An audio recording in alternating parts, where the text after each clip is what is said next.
अस्सलामुअलैकुम दोस्तों सबसे पहले तो मेरा चैनल सब्सक्राइब करें और साथ में जो बेल के आइकॉन पर क्लिक करें।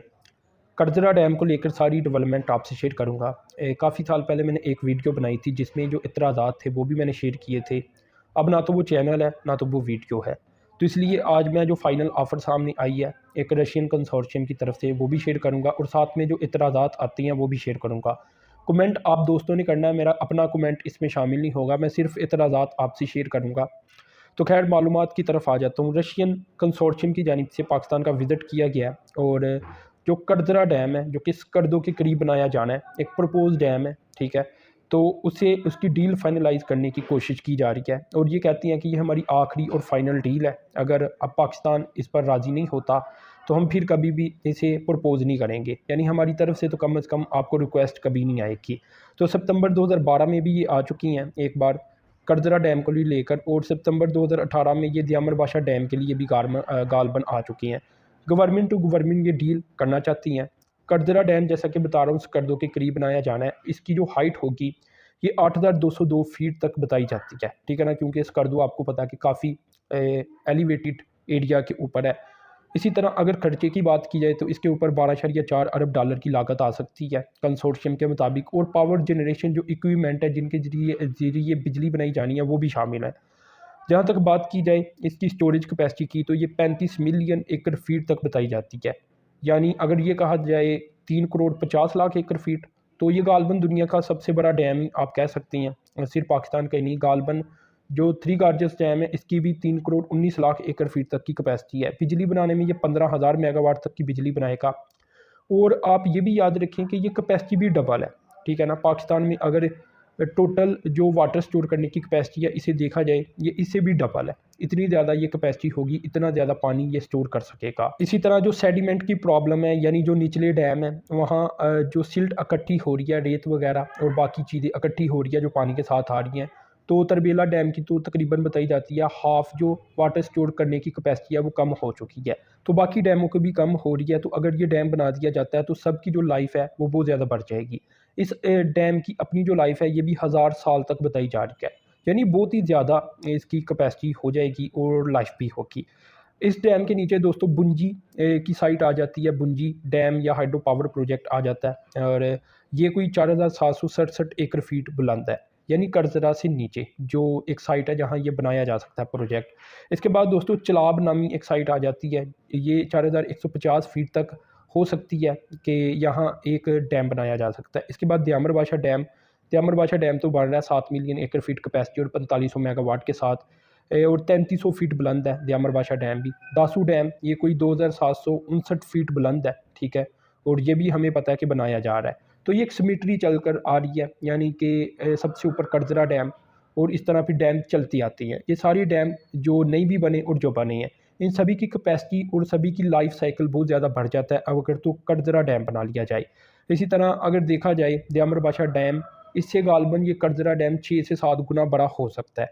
तो ये इसके फ़ायदे तो बहुत सारे हैं, अगर ये बना दिया जाता है तो फ़ायदे इंतहा के हैं। अब जो कंसोर्शियम है वो कहती है कि build operate on transfer model के ऊपर बनाएंगे, यानी बीओटी मॉडल, जिसमें ये पैसा भी खुद लगाएंगे और इस प्रोजेक्ट को 25-30 सालों के लिए जो भी एग्रीमेंट तय होगा उसमें ये चलाएंगे, बिजली पैदा करेंगे, बिजली को पाकिस्तान को सेल करेंगे और उससे ये पैसा जनरेट कर लेंगे।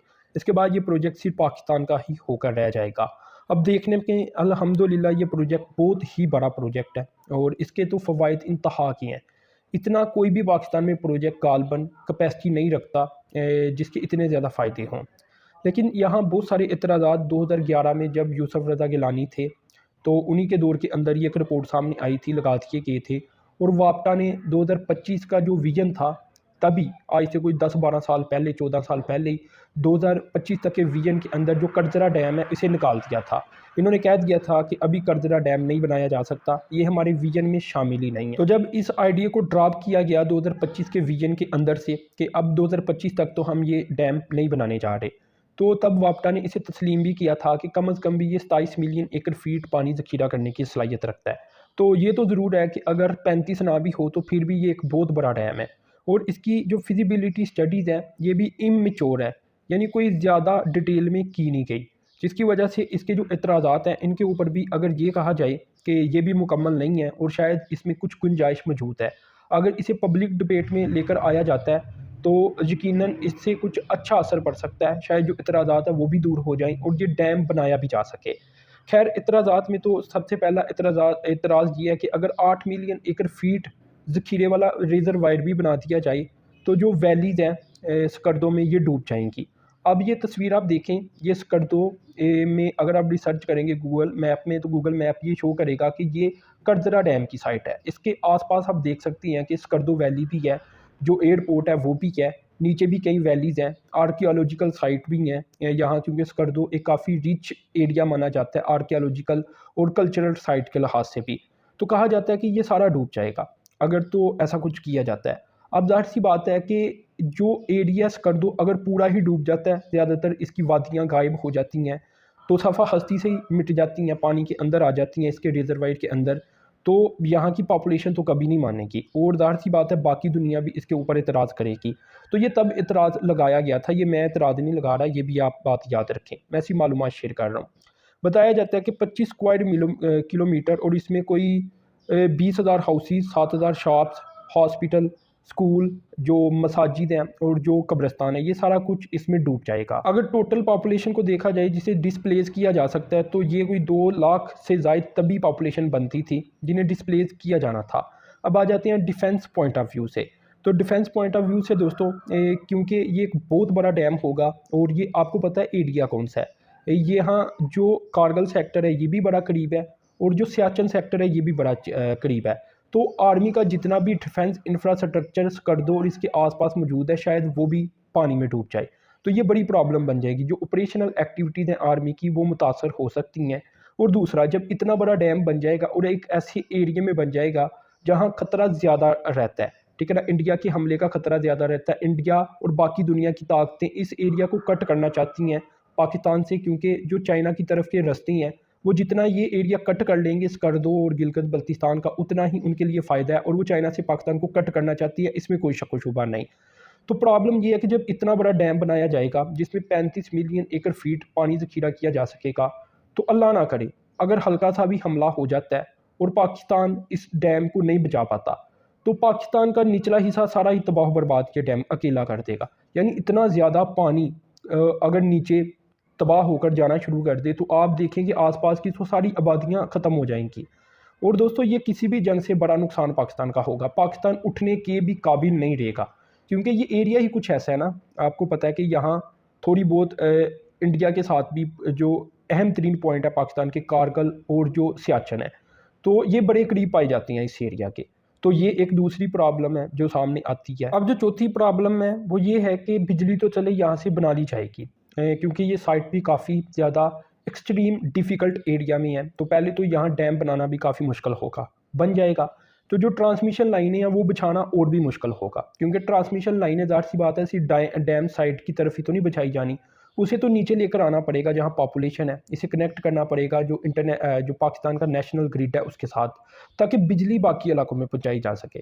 तो ये एक अलग से मसला है, इसके लिए भी बहुत ज़्यादा पैसा चाहिए होगा। अगली जो दोस्तों प्रॉब्लम बताई जाती है वो ये बताई जाती है कि टेम्परेचर क्या रहता है स्कर्दो का जहाँ ये डैम बनाया जाएगा। अगर तो 5, 6, 7 माह तक माइनस में रहता है तो मतलब जो बिजली है वो ज़्यादातर कुछ 4-5 माह ही बन सकेगी। अब अगर एक मीडियम साइज़ का डैम है जिसकी जो कैपेसिटी है ये 5000 मेगावाट है, लेकिन ये पूरा साल चलता है, अगर इससे कोई 10 अरब यूनिट पाकिस्तान बनाता है तो कर्जरा से भी तकरीबन फिर इतने ही बनेंगे, क्योंकि वो पूरा साल तो नहीं चलेगा। तो ये एक अलग से प्रॉब्लम सामने आ जाती है। तो mainly defence point of view से, आबादी को रीलोकेट पॉइंट ऑफ व्यू से, और ये देखना पड़ेगा कि क्या पूरा साल बिजली बन सकती है कि नहीं। इन 3-4 चीज़ों की वजह से इस पर एतराज़ात उठती हैं। चौथा, जो हैवी इन्वेस्टमेंट है, इस लिहाज से अगर ये प्रोजेक्ट पूरा साल नहीं चलता, पूरा साल बिजली नहीं बनाता, तो इसका जो पर यूनिट है वो ऑटोमेटिकली बढ़ जाएगा, यानी उसकी जो कास्ट है वो बढ़ जाएगी। तो ये कुछ चीज़ें प्रॉब्लम सामने आ रही हैं। अब आपने अपना कमेंट करना है। मेरी जो सोच है इसके ऊपर वो यही है कि अगर इसे पब्लिक डिबेट में लेकर आया जाए और इसकी मज़ीद फिजिबिलिटी स्टडी की जाए डीप में, तो मेरे ख्याल से कोई ना कोई रास्ता निकल सकता है इस डैम का भी। चाहे वो हम इसे थोड़ा सा छोटा कर लें, ना इतना बड़ा बनाएं, तो कोई ना कोई रास्ता निकल सकता है। मैं ये समझता हूँ ये डैम बनना चाहिए। लेकिन ये मैंने एतराज़ात भी आपके सामने रखे, तो अब आप दोस्त कमेंट करके बताएं कि और भी क्या कोई एतराज़ हो सकता है इसके ऊपर, या ये सारी एतराज़ात दुरुस्त हैं या इनका हल मौजूद है। तो दोस्तों आपने मेरे चैनल को लाजमी सब्सक्राइब करना है, साथ में जो बेल के आइकन पर क्लिक करना है। अब तक के लिए इतना ही था। अल्लाह हाफ़िज़।